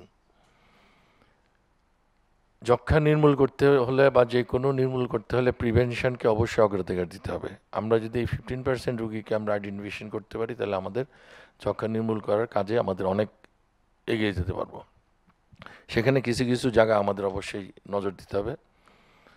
আমরা জানি যে শ্রমিক শ্রেণী যারা গার্মেন্টসে আছে, তারপরে যারা লো সোশিও ইকোনমিক কন্ডিশন, তাদের মধ্যে টিবিটা বেশি হয়। সেখানে আমাদের অবশ্যই স্ক্রিনিং বাড়াতে হবে। এছাড়াও ট্রিটমেন্ট পারপাসে আমরা যে ডট সিস্টেম চালু করেছি, সেখানে আমাদের রুগী যেন ওষুধ খায় সেটা আমাদের সবাইকে যারা কাজে আসে তাদেরকে আমাদের সেটা বুঝতে হবে। আর সবচেয়ে বড় কথা হলো এটা সচেতনতা। আমরা সারা বাংলাদেশে যারা যক্ষ্মা নিয়ে কাজ করেন বা যাদের ফ্যামিলিতে যক্ষ্মা হয় তাদেরকে অবশ্যই সচেতনতা বাড়াতে হবে যেন তারা নিজেরা ওষুধ খায় এবং তাদের ফ্যামিলিদের সবাইকে স্ক্রিনিং করায়। তাহলে আমরা কেস ডিটেকশন আরও বাড়বে এবং আমাদের এই আগামী যে আমরা যক্ষ্মা নির্মূল বাংলাদেশ, যক্ষ্মামুক্ত পৃথিবী চাই, সেটা আমাদের সফল হবে। এই জন্য আমাদের সবাইকে সম্মিলিতভাবে কাজ করতে হবে। চেস্ট রিলেটেড এবং যক্ষ্মা রিলেটেড এবং বক্ষবিধি রোগ রিলেটেড কাজে আমরা কাজ করব। কারণ আপনারা জানেন চেস্ট অ্যান্ড হার্ট 1974 সালে আমরা এই সংগঠন প্রতিষ্ঠিত হয়েছে এবং আমরা 50 বছর পূর্তি উপলক্ষে পালন করতে যাচ্ছি। বক্ষবিধি ইনস্টিটিউটের হাসপাতাল সহ যেসব হসপিটালে কাজ হয়, আমাদের একটি উদ্যোগ বা আমরা চেষ্টা করছি যে সকল বক্ষবিধি চিকিৎসক এবং যারা টিবি নিয়ে কাজ করেন এই সেক্টরের কাজকে আমরা সমন্বিত করার জন্য। আপনারা জানেন আমাদের একটি জার্নাল আছে, সেই জার্নালে আপনাদের লেখা দিলে আমরা সেটা প্রকাশ করব। আজকে আমাদের ইনসেপ্টা ফার্মাসিউটিক্যাল আপনাদের আশ্বস্ত করেছে যদি ক্লিনিক্যাল ট্রায়াল কোনো রিসার্চ হয় ওনারা ফান্ডিং করবে, সেটার ব্যাপারে সমন্বয় করার জন্য আপনাদের সহযোগিতা চাবো। আগামী দিনে আমাদের সম্মিলিত কাজের মাধ্যমে আমরা ক্লিনিক্যাল ট্রায়াল বক্ষবিধি হাসপাতালে এবং আমাদের 250 বেড হাসপাতালে আমরা করার চিন্তাভাবনা, সেখানে আপনাদের সহযোগিতা চাই। সচেতনতার বৃদ্ধিতে আমাদের কাজ করতে হবে। সেখানে আমাদের যে বিভিন্ন জায়গায় কাজ হবে সেই কাজে আমরা একে অপরকে সহযোগিতা করব এবং আমরা ইনফরমেশন। দ্বিতীয় জিনিসটা হলো জনগণের অংশগ্রহণ নিশ্চিত করার জন্য আমাদের কাজ করতে হবে। সেই হিসাবে আমাদের মিডিয়া পার্টনার আছেন, চ্যানেল আই এবং অন্য যারা, তাদের আমরা সহযোগিতা নিব। আমাদের কিছু গবেষণামূলক কাজ করতে হবে। আমরা সবসময় ইন্টারন্যাশনাল গবেষণার ব্যাপারে দিলে আমাদের দেশের যেন গবেষণায় আমরা যেন রেফারেন্স দিতে পারি ভবিষ্যতে, সেই ব্যাপারে আপনারা এগিয়ে আসলে আমরা অবশ্যই চেস্ট অ্যান্ড হার্টের পক্ষ থেকে আমরা সেটা সহযোগিতা করব। আর আগামী দিনে আমাদের সম্মিলিত প্রচেষ্টার মাধ্যমে আমরা এই দেশকে যক্ষ্মামুক্ত করব। সর্বশেষে যে জিনিসটা বলতে চাই যে আমাদের যক্ষ্মা চিকিৎসায় দেখা যায় যে আমাদের এনটিপি একটা লাইনে কাজ করে, অন্যরা একটা লাইনে, কিন্তু আমরা যারা ক্লিনিশিয়ান, আমরা যারা বক্ষবিধিতে কাজ করি, আমরা যারা আরএস আছে, তাদের সাথে সমন্বয় নেই। এনটিপি গাইডলাইন হয় কিন্তু আমরা যারা চেস্ট হসপিটালে কাজ করি, আমাদের ক্লিনিশিয়ান যারা আমাদের রেসপিরেটরি, তাদের সাথে সমন্বয় নাই। এই ব্যাপারে আমাদের আপনারা যারা আছেন সবাইকে অনুরোধ জানাবো যে আলটিমেট চিকিৎসা কিন্তু করতে হয় ক্লিনিশিয়ানদের হসপিটালে ভর্তি করে। আমাদের ক্লিনিশিয়ানদের কীভাবে আপনারা সংযুক্ত করবেন বা আপনাদের সাথে আমরা কীভাবে কাজ করতে পারি, সেই যদি একটি গাইডলাইন আমরা যদি করতে পারি তাহলে আমার মনে হয় যে আমাদের যক্ষ্মা চিকিৎসাটা আমাদের আরও গতিশীল হবে। সবশেষে আজকে সফল গোল টেবিল আলোচনায় সব উপস্থিত হয়েছেন, এই জন্য সবাইকে ধন্যবাদ জানাচ্ছি। আমি ধন্যবাদ জানাচ্ছি চ্যানেল আই সকল কলাকুশলীদের, ইনসেপ্টাকে, সবাইকে ধন্যবাদ। আমরা চাই আগামী দিনে আমরা টিবি মুক্ত বাংলাদেশ গড়ব। আপনাদের সবাইকে ধন্যবাদ। প্রিয় দর্শক, আপনাদেরকেও ধন্যবাদ এতক্ষণ আমাদের সঙ্গে থাকার জন্য।